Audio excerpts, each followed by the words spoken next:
Meus irmãos, a paz do Senhor, sejam bem-vindos para mais uma aula da Escola Bíblica aqui no canal Maná de hoje. Eu sou o pastor Luiz Antônio.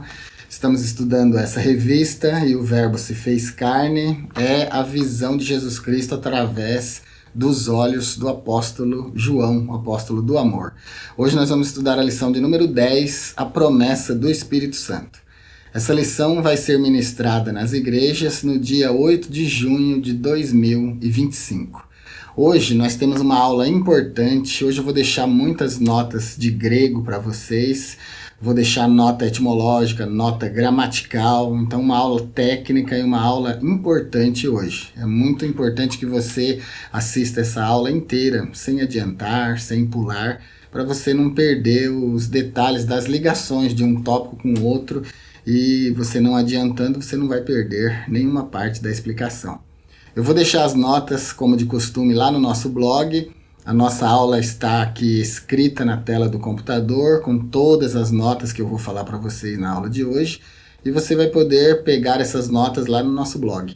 Quero pedir uma gentileza para você, quando você for lá no nosso blog, se você estiver no computador, abrindo a tela do lado direito, assim em cima, tem o botãozinho seguir. Clica no botãozinho seguir, vai abrir um pop-up, uma janelinha, confirma, você já estará seguindo o nosso blog e nos ajudando, tá bom? Você pode também compartilhar o nosso blog para que outras pessoas também tenham acesso a esse material importante. Todas as aulas de escola bíblica estão publicadas no nosso blog, todas as aulas que a gente já ministrou estão lá no nosso blog, com todas as notas, então é um blog que traz bastante informação. Quero pedir também a você que se inscreva no nosso canal, compartilhe os nossos vídeos, deixe um like sempre que você gostar. Se você gostar de alguma coisa, já é suficiente para você deixar um like e nos ajudar, né? Quando você deixa o like, o YouTube indica os nossos vídeos para outras pessoas e assim ajuda o nosso canal a crescer. Nós estamos numa campanha por 100 mil inscritos e eu só vou conseguir se vocês me ajudarem.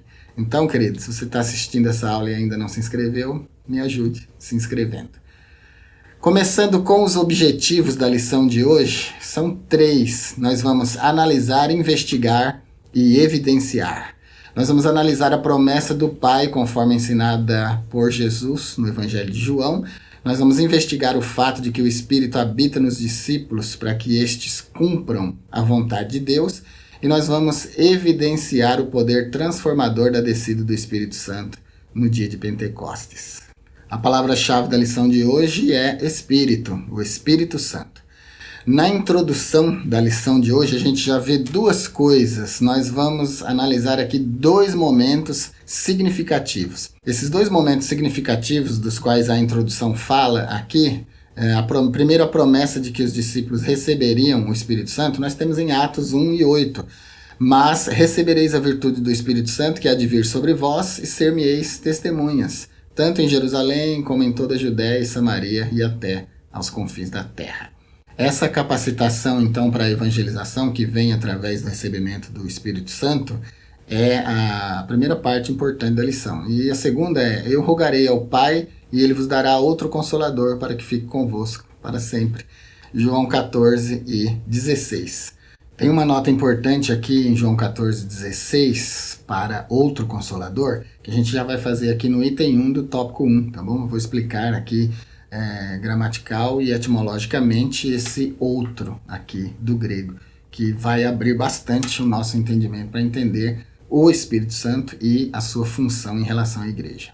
O texto áureo está em João 20, 22, e havendo dito isso, assoprou sobre eles e disse-lhes: recebei o Espírito Santo.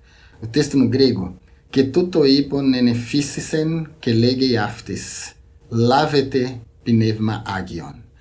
Para quem gosta do grego, eu sempre cito aqui no grego, eu cito sempre com o objetivo de investigar mesmo o grego e também para deixar para vocês as pronúncias do grego, para vocês irem tomando gosto no grego bíblico. Porque quando a gente lê a Bíblia no idioma original, a gente se aprofunda muito mais do que no idioma traduzido. É o que vocês têm aprendido aqui nas nossas aulas, né? Quando a gente vai investigar o sentido original de uma palavra, a gente quase consegue escutar lá o que o autor realmente falou, porque ele escreveu no idioma dele. O entendimento estava no idioma dele. Então, quando a gente traduz, sempre que a gente traduz alguma coisa, em muitos casos a gente perde um pouco do teor original. Por isso a gente vai na etimologia, a gente vai no original, né? O texto áureo aqui a gente vai discutir dentro do corpo da lição, porque vai ter um tópico exclusivo para o que significa assoprou sobre eles. Pneuma agion, é Espírito Santo em grego, que aparece aqui no texto áureo. Estou deixando para vocês lá no blog, escrito em grego, escrito transliterado e, obviamente, que traduzido, João 20, 22. Aqui no texto áureo eu quero deixar uma nota para vocês, uma explicação do meu entendimento, porque muita gente tende a relacionar João 20, 22, onde Jesus soprou sobre os discípulos, com Gênesis 2 e 7, onde Deus soprou o fôlego de vida, Nefesh Hayah, sobre Adão. E tenta fazer uma relação, uma correlação. Mas falando de hermenêutica, meus irmãos, que é a relação entre textos da Bíblia para a gente ganhar um entendimento, a hermenêutica é um texto corroborando o outro para a gente ganhar um entendimento correto. Esses dois textos não dá hermenêutica, porque a única coisa que a gente tem de ligação entre esses dois textos é a palavra soprou. Mas hermenêutica não é ligação de palavras, hermenêutica é ligação de ideias. E veja a diferença. Aqui no texto áureo, e havendo assoprado sobre eles, disse-lhes, recebei o Espírito Santo. Esse sopro de João 20, 22 traz poder, traz graça, poder para a ação, mas não está dando vida para as pessoas. As pessoas aqui já estavam vivas, já estavam em ação. Então, o sopro de João 22 tem uma conotação diferente do sopro de Gênesis 2,7. O sopro de Gênesis 2,7 é para dar a vida. Então veja que a ideia central do texto de Gênesis 2,7 é diferente da ideia central do texto de João 20, 22. Hermenêutica combina ideias, e aqui nós não temos ideias combinadas. Nós só temos uma repetição de palavras, que é a palavra soprou, tanto num texto quanto em outro texto. E a gente vai achar também em Ezequiel, onde Deus também sopra, mas não tem a mesma conotação. Então guarde isso, porque é muito importante, principalmente para você que é professor de escola bíblica, é pregador, é pastor. É muito importante você entender que a hermenêutica combina ideias. Mesmo que a palavra esteja repetida, mas se o contexto não for o mesmo, não dá para associar um versículo com outro, tá bom? Então em João 20, 22, o sopro é de Cristo e traz capacitação, traz poder para pessoas que já estavam vivas. Em Gênesis 2 e 7, o sopro é de Deus e traz o fôlego de vida, a vida em si, Haim, do hebraico. E se fosse o texto grego da Septuaginta, seria Zoe, a vida sendo doada. A leitura bíblica em classe da nossa aula está em João 14, versículos 16 a 18, versículo 26, João 16, 7, 8, 13 e João 20, 21 e 22. Uma leitura importante que você deve fazer aí na sua classe. Tópico de número 1, a promessa do Pai. Item 1 do tópico 1, Jesus enviará o Consolador. No Evangelho de João, capítulo 14, nós lemos, Ele vos dará outro Consolador, é o versículo 16. Esse Consolador é o Espírito Santo que habita convosco e estará em vós. No capítulo 16 é mencionado que quando o Consolador chegar, convencerá o mundo do pecado, da justiça e do juízo, evidenciando a atuação regeneradora da terceira pessoa da Trindade. Aqui no tópico de número 1, a gente vai ver Jesus enviará o Consolador. No item 2, a gente vai ver o Consolador, quem é, qual a obra dele. E no item 3, não vos deixarei órfãos. Então aqui no item 1, Jesus está falando que enviaria o Consolador. E esse Consolador faria duas coisas que eu quero destacar aqui nesse comentário do item 1. Habitará convosco e estará em vós. É o versículo 17. Você já percebeu a diferença? Você acha que dá para fazer uma diferenciação entre essas duas afirmações? Habitar convosco e estar em vós, habitar convosco é estar fora. E estará em vós é estar dentro. Então, o habitar convosco fala da ação do Espírito Santo na igreja. né, do poder de Deus, da manifestação dos dons, da revelação da palavra, da revelação da vontade de Deus, mas no ambiente da igreja. Quando eu falo ambiente da igreja, não estou falando só no templo, aí onde você congrega, não. É onde tiver 2 ou 3, tá bom? Onde a igreja se reunir e orar e buscar, vai se manifestar o Espírito Santo, aí ele está convosco. E habitará em vós, estará em vós, é outra coisa. Tem gente que vem visitar a igreja, não é crente, às vezes nunca nem visitou a igreja, e o Espírito Santo está com ele lá dentro da reunião. Isso é o estará convosco. Significa que o Espírito Santo está ali junto, né, junto com a igreja, e operando até na vida de pessoas que não são crentes, mas essas pessoas não têm o Espírito Santo dentro delas. Então tem uma diferença entre habitará convosco e estará em vós. O Espírito Santo habita com a igreja. Onde a igreja estiver, ele está. Agora, cada crente que é parte da igreja tem o privilégio de ter o Espírito Santo dentro de si. Isso é maravilhoso, né? Jesus enviou o Consolador, então, o Espírito Santo, para consolar a igreja. A gente já vai falar aqui no item 2. E a função, a obra do Espírito Santo no meio da igreja é convencer do pecado, do juízo e da justiça. Ele faz isso principalmente com os pecadores, com aqueles que ainda não receberam Jesus como Salvador, mas faz também com a igreja, porque a igreja também peca. A igreja também pratica injustiça e a igreja precisa estar consciente também do juízo. Essa obra tríplice do Espírito Santo, convencer do pecado, da justiça e do juízo, é a obra regeneradora do Espírito Santo, que é a terceira pessoa da Trindade. Isso aqui mostra o trabalho dele, o trabalho que ele tem realizado já há mais de 2000 anos no nosso meio. E o Espírito Santo, ele tem mais campo de ação, ele tem mais oportunidade de agir na vida do pecador quando a igreja prega, quando a igreja fala da palavra para o pecador. Então ele convencerá o mundo. O mundo aqui são as pessoas que ainda não receberam Jesus como Salvador, ainda não conhecem a palavra de Deus. Então a obra do Espírito Santo é convencer esse mundo, essas pessoas do pecado, de que elas são pecadoras. A igreja já foi convencida, mas o mundo ainda não. E da justiça e do juízo. Então esse é o trabalho da igreja em conjunto com o Espírito Santo. A igreja prega e o Espírito Santo convence. Item de número 2, o Consolador. A palavra grega traduzida como Consolador é Paráclitos, cujo significado se refere a alguém chamado para ajudar, para encorajar, para interceder por outra pessoa. O Paráclitos é alguém que vem para estar ao lado, para defender a outra pessoa.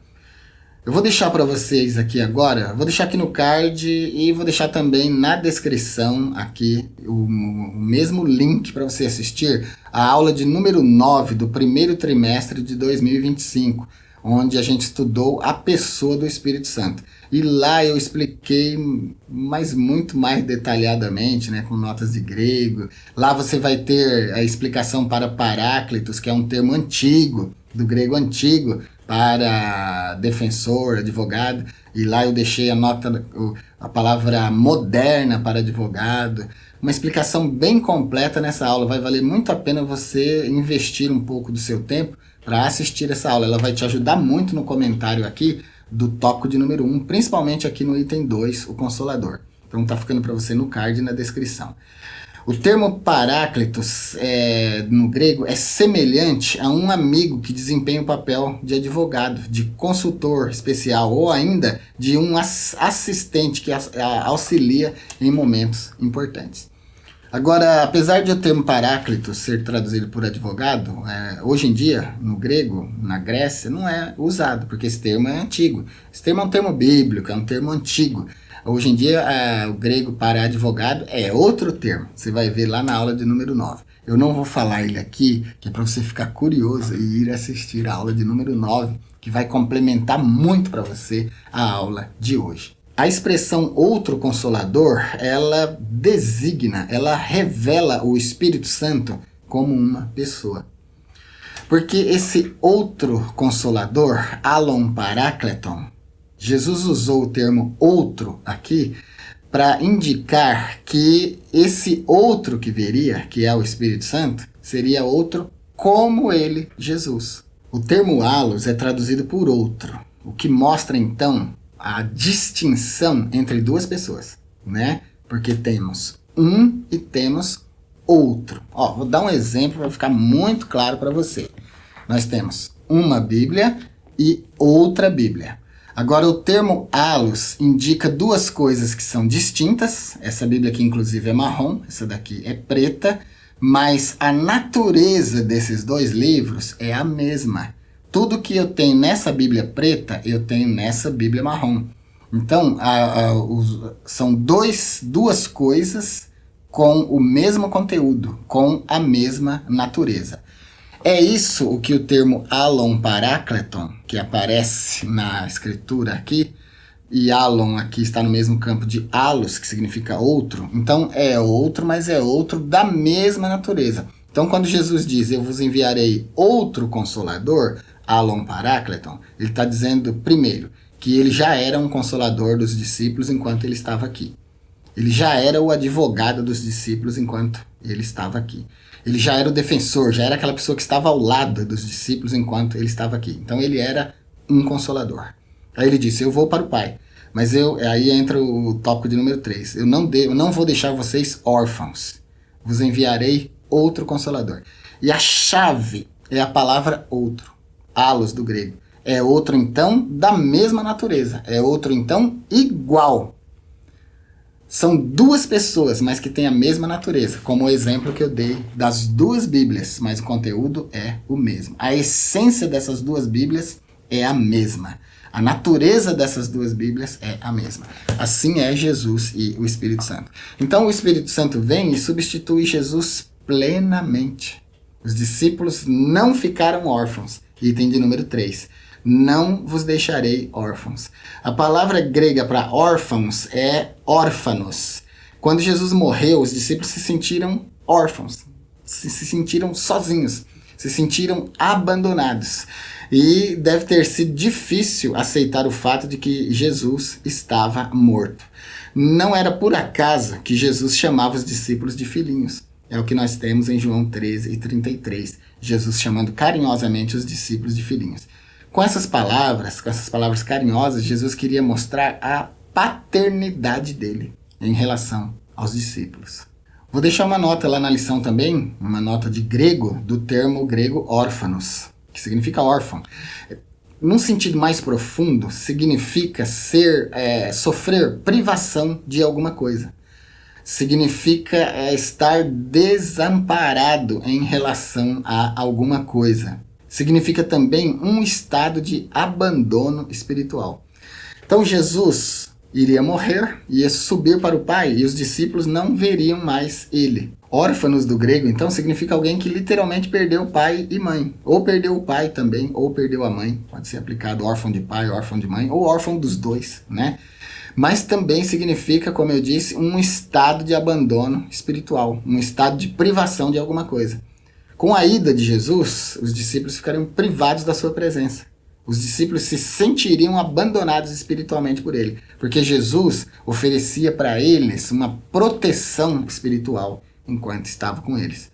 E Jesus indo embora, eles ficariam sem essa proteção. E para que eles não ficassem sem essa proteção, para que eles não ficassem órfãos, Jesus garantiu para eles, não vos deixarei órfãos. Vos enviarei outro Consolador, que eu já expliquei, outro com a mesma natureza, outro do mesmo tipo. É outra pessoa, mas que age igual. É outra pessoa, mas que tem a mesma natureza. É outra pessoa, mas que tem a mesma essência.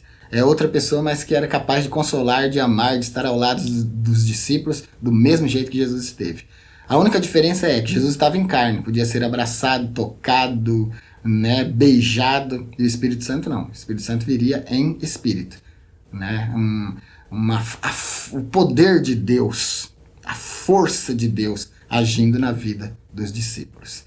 Apesar de o Espírito Santo ser o dínamos, o poder do Espírito Santo, a força de Deus na vida da igreja, ele não é uma força ativa, impessoal, não. Ele é pessoa e age na vida da igreja. Então, isso é o que significa não vos deixarei órfãos.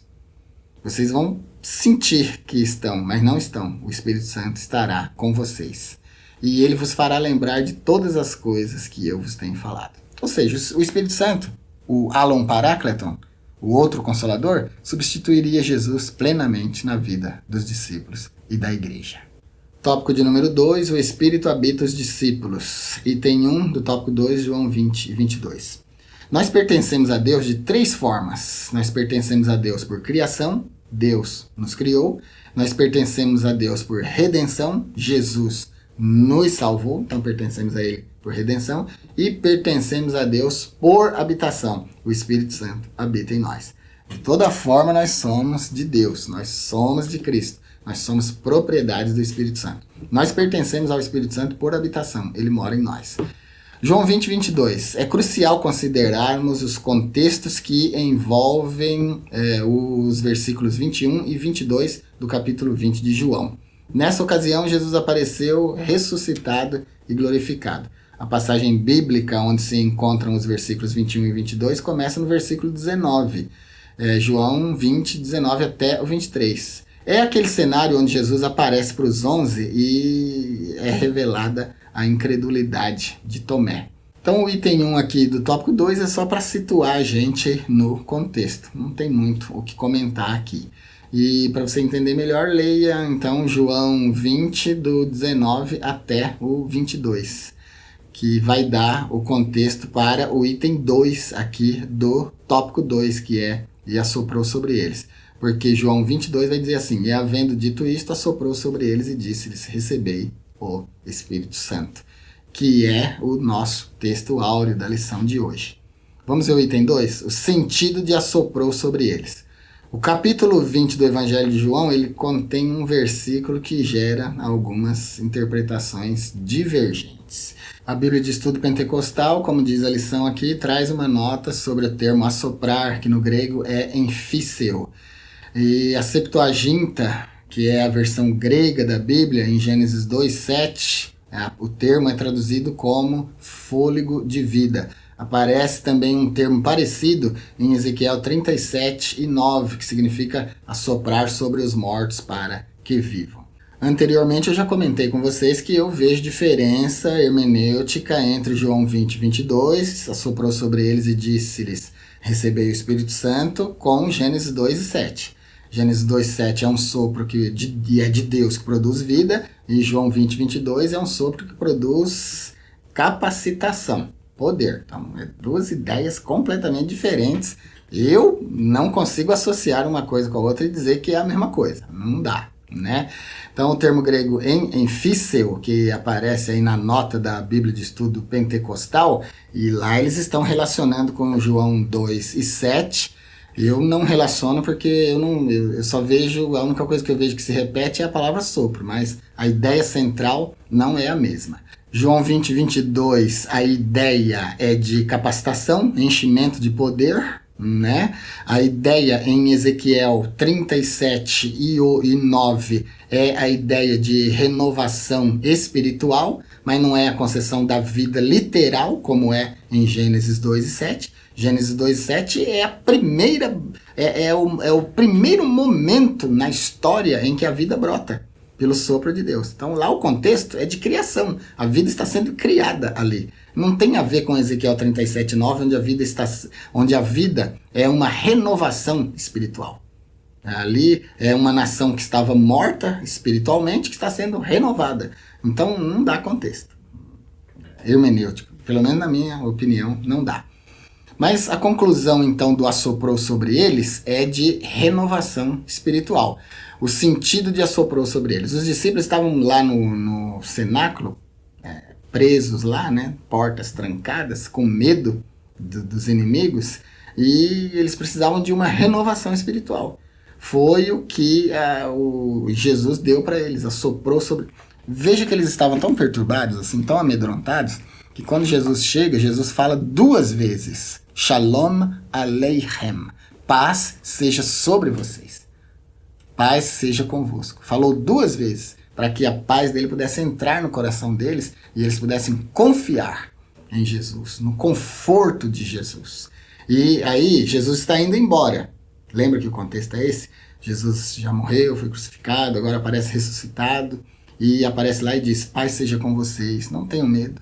E assopra sobre eles para deixar o outro Consolador, porque Jesus já terminou seu ministério, ele estava indo embora.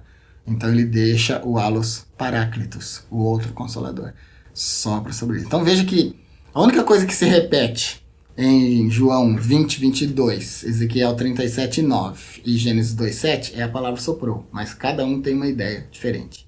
Vou deixar na lição, lá no blog, uma nota sobre João 20, 22, do grego, onde aparece o termo enefisesen, que é derivado de enfíseo, que é essa palavra que aparece na nota da Bíblia de Estudo Pentecostal. Vou deixar uma nota sobre Ezequiel 37, 9. Vou deixar Ezequiel escrito em grego, transliterado e traduzido na versão ARC, para vocês verem que o termo que aparece em Ezequiel é zisesfe. Zisesfe significa viver. E vivereis, que zisesfe. É o que aparece na Septuaginta em Ezequiel 37 e 9. Então veja que esse viver de Ezequiel 37, 9 é uma renovação espiritual. Diferente do viver de Adão, pelo sopro de Deus, pelo Nefesh Hayah de Deus, o sopro da vida de Deus em Adão. Adão não tinha vida. E lá é literal, é a doação da vida literal. Em Ezequiel 37, 9 é uma renovação espiritual. É a doação da vida, mas num sentido espiritual, é metafórico. Não tem a ver literalmente com Gênesis 2 e 7. É isso que eu quero que vocês entendam. Leia as notas então lá no nosso blog, aproveite, siga o nosso blog, nos ajude. O pessoal parou de seguir lá o nosso blog, mas eu sei que as pessoas vão lá pegar as notas. Então, querido, se você for, siga o nosso blog, clique no botãozinho, nos ajude. E o item de número 3, um episódio anterior ao Pentecostes. João 20, 22, lá nós lemos o seguinte: recebei o Espírito Santo. Essa expressão surge como consequência direta da menção e assoprou sobre eles, indicando que o Espírito Santo habitou os discípulos naquele momento específico. A partir desse ponto, os discípulos tornaram-se uma nova criação. Aqui, esse termo, nova criação, não acho apropriado, porque não é uma nova criação. Isso aqui é só uma renovação espiritual. A gente falar nova criação, quando a gente usa o termo nova criação, esse termo remete a gente a um contraste com a criação original. É tudo que eu já venho falando até agora. Ezequiel 37, 9 é uma renovação espiritual. Gênesis 2, 7 é uma criação. É a criação da vida. Então, quando a gente fala, a revista aqui está usando a expressão nova criação. Não gosto dela por isso. Em lugar de nova criação, é melhor usar renovados. Aí a gente poderia ler assim, ó, a partir desse ponto, os discípulos tornaram-se renovados, completamente regenerados, sendo governados, habitados e vivificados pelo Espírito Santo. E segue as referências que nós temos aí na lição. Posteriormente, o que ocorreu em Pentecostes seria uma segunda obra distinta da capacitação do Espírito Santo para os discípulos pregarem o Evangelho. Começando em Jerusalém, depois indo até os confins da terra. Eu valorizo muito palavras, meus queridos. A ciência que valoriza palavras é a filologia, né? Filologia é amor às palavras. É o estudo dedicado, minucioso e profundo das palavras, para entender o real sentido das palavras. Então, quando a gente se acostuma, que nem como sou professor de teologia, como faço uso dos idiomas originais para explicar a Bíblia, eu preciso valorizar o sentido de cada palavra.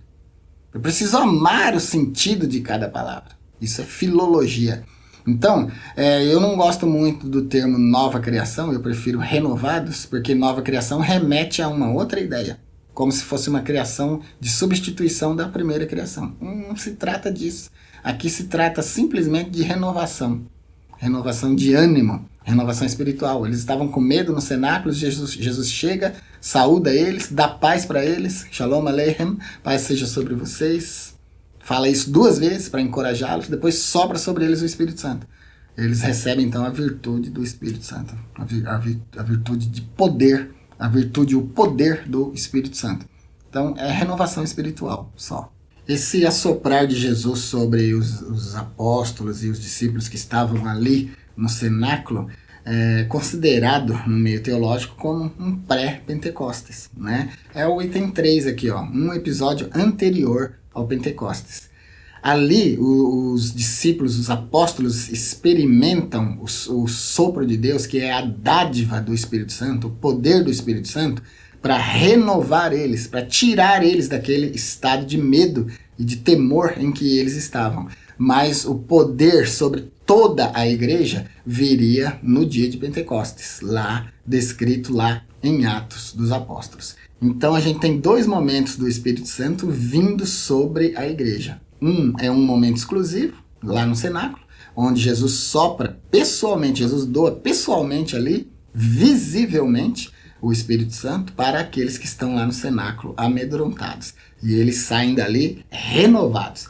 Não como uma nova criação, como eu já disse, não concordo com esse termo. Eles saem dali renovados espiritualmente para a missão de testemunhar e de evangelizar. E depois, em Atos dos Apóstolos, a gente tem o derramamento sobre toda a igreja, não somente sobre aqueles que estavam ali no cenáculo. E aí Atos dos Apóstolos registra a descida do Espírito Santo que vai operar até o dia do arrebatamento. Então, um episódio anterior ao Pentecostes é como um pré-Pentecostes, né? Como uma exclusividade para os discípulos, para os animar a fazer a obra. Tópico de número 3, a promessa do Pai no dia de Pentecostes. Aqui a gente tem 3 pontos. Item 1, acontece de repente. Item 2, todos foram cheios do Espírito Santo. Item 3, começaram a falar em outras línguas. Item de número 1, de repente. O aparecimento de Jesus em João 20 se refere ao período compreendido entre a Páscoa e o Pentecostes. Após a ressurreição, ele se apresenta glorioso para os seus discípulos. Na Páscoa, o cordeiro da expiação foi sacrificado, sendo Jesus o cordeiro de Deus, conforme descrito ao longo desse trimestre inteiro, conforme a gente estudou ao longo desse trimestre inteiro. No entanto, 50 dias depois da Páscoa, a gente tem o Pentecostes, que inclusive o termo Pentecostes significa 50, significa 50. Então, o Espírito Santo desce 50 dias depois da ressurreição de Jesus. De repente, nesse contexto, significa de forma inesperada, né? Foi surpresa para todo mundo que o Espírito Santo desceu sobre todos eles ali. Então, por isso, o termo de repente. Esse acontecimento extraordinário, o derramamento do Espírito Santo. Leia Atos 2, de 1 a 4, que vai ser interessante. Item 2, e todos foram cheios do Espírito Santo. Observemos que durante o ato da conversão, o Espírito Santo realiza a regeneração. E segue-se aí as referências para você ler. Contudo, desde que se dá a obra regeneradora do Espírito Santo, é necessário que os salvos sejam cheios do Espírito Santo, revestidos do Espírito Santo, para testemunhar com poder. Em Atos 2 e 4, nós temos o seguinte: todos foram cheios do Espírito Santo e começaram a falar em outras línguas, conforme o Espírito lhes concedia que falassem. Então, de acordo com o contexto de Atos 2 e 4, ser cheio do Espírito Santo significa ser batizado com o Espírito Santo. Mas vale uma nota aqui também, aqui para o comentário do item de número 2, e todos foram cheios do Espírito Santo, que é o seguinte: uma pessoa, quando aceita Jesus, ela se converte, seus pecados são perdoados, o Espírito Santo enche ela também. O Espírito Santo vem morar nela. E essa pessoa, quanto mais ela lê a Bíblia, quanto mais ela busca Deus, quanto mais ela ora, quanto mais ela jejua, se consagra, mais o Espírito Santo enche ela. E não necessariamente precisa ser batizada com o Espírito Santo. Então, nós temos 2 tipos de enchimento do Espírito Santo. Um que é natural, a busca do crente pelo Espírito Santo, o enche do Espírito Santo. E nós temos essa de Atos 2 e 4, e todos foram cheios do Espírito Santo. Esse cheio de Atos 2 e 4 enche tanto que transborda, reveste. Então, o batismo com o Espírito Santo é um enchimento que reveste o crente de poder para que ele possa testemunhar. E a prova desse enchimento, desse revestimento pelo batismo no Espírito Santo é o que a gente tem no item de número 3. E começaram a falar em outras línguas. Quando o Espírito Santo batiza uma pessoa, desce sobre essa pessoa é mergulhada no poder do Espírito Santo, que é o que significa batismo, né? Do grego baptizo. João Batista disse assim, ó, ego baptizo in idate, smetania. Eu vos batizo com água para o arrependimento. Ou seja, eu mergulho vocês em água. Mas depois de mim virá um que batizará vocês, mergulhará vocês no poder do Espírito Santo. Eu não sou digno nem de desatar as sandálias desse. Estava falando de Jesus. Então Jesus é o que batiza no Espírito Santo. Ser batizado no Espírito Santo significa mergulhar no poder do Espírito Santo. Batismo e batismo de fogo e de água tem o mesmo sentido etimológico. É um mergulho na profundeza de alguma coisa, né? O batismo em águas a gente mergulha a pessoa completamente. A água deve cobrir completamente a pessoa para significar mesmo um sepultamento. O batismo com o Espírito Santo a pessoa deve mergulhar. Ela é mergulhada no poder do Espírito Santo. No primeiro caso, batismo em águas, a pessoa decide e vai ao batismo. No segundo caso, ela só pede. Quem decide se vai batizar ou não é o próprio Espírito Santo, aquele que batiza. Essas outras línguas aqui, nas quais essas pessoas que foram batizadas com o Espírito Santo, essas outras línguas nas quais essas pessoas que foram cheias do Espírito Santo falaram, são línguas terrenas. Isso aqui não é a língua estranha, não é a língua dos anjos, não é a língua celestial. O que a gente vê aqui é o dom de variedade de línguas. Nós temos nessa ocasião do dia de Pentecostes, pelo menos 16 nações representadas aqui. Você pode ler isso nas Escrituras. Partos, medos, elamitas, gente da Mesopotâmia, e a Bíblia cita 16 nações representadas. Quando os apóstolos recebem o Espírito Santo e eles começam a falar, cada uma dessas pessoas, de cada uma dessas nações, começam a entender o que eles estavam falando. Eles estavam glorificando a Deus, magnificando a Deus, mas eles entendiam no seu próprio idioma. O que nós temos em Atos 2 e 4, então, é um milagre, a variedade de línguas. Os discípulos, os apóstolos estavam falando e o povo, os estrangeiros, estavam ouvindo eles falar no seu próprio idioma. Isso aí é a variedade de línguas, né? O dom de variedade de línguas é diferente do dom de línguas. O dom de línguas é falar na língua dos anjos, é falar na língua celestial. A variedade de línguas é o poder que o Espírito Santo dá para que uma pessoa fale um idioma que ele não conheça, para estabelecer conexão entre duas pessoas na hora da evangelização. Isso é o que nós temos aqui em Atos 2 e 4. Todos foram cheios do Espírito Santo no item 2 e no 3 começaram a falar em outras línguas. É isso por hoje, então. Espero ter acrescentado ao seu conhecimento com a aula de hoje. Você pode consultar todas as notas no nosso blog. Nos ajude seguindo o nosso blog, compartilhando o nosso blog. Se você assiste às nossas aulas, mas ainda não se inscreveu, nos ajude se inscrevendo. Estamos numa campanha pelos 100 mil inscritos e só vamos conseguir se você nos ajudar. Você pode compartilhar nas suas redes sociais, pode compartilhar no status do seu WhatsApp. Assim você vai ajudar as pessoas que precisam dessas aulas, dessas notas, e também vai ajudar nosso canal a crescer. Estamos querendo chegar a 100 mil inscritos e eu só vou conseguir se vocês me ajudarem. Fique com Deus e até a nossa próxima aula.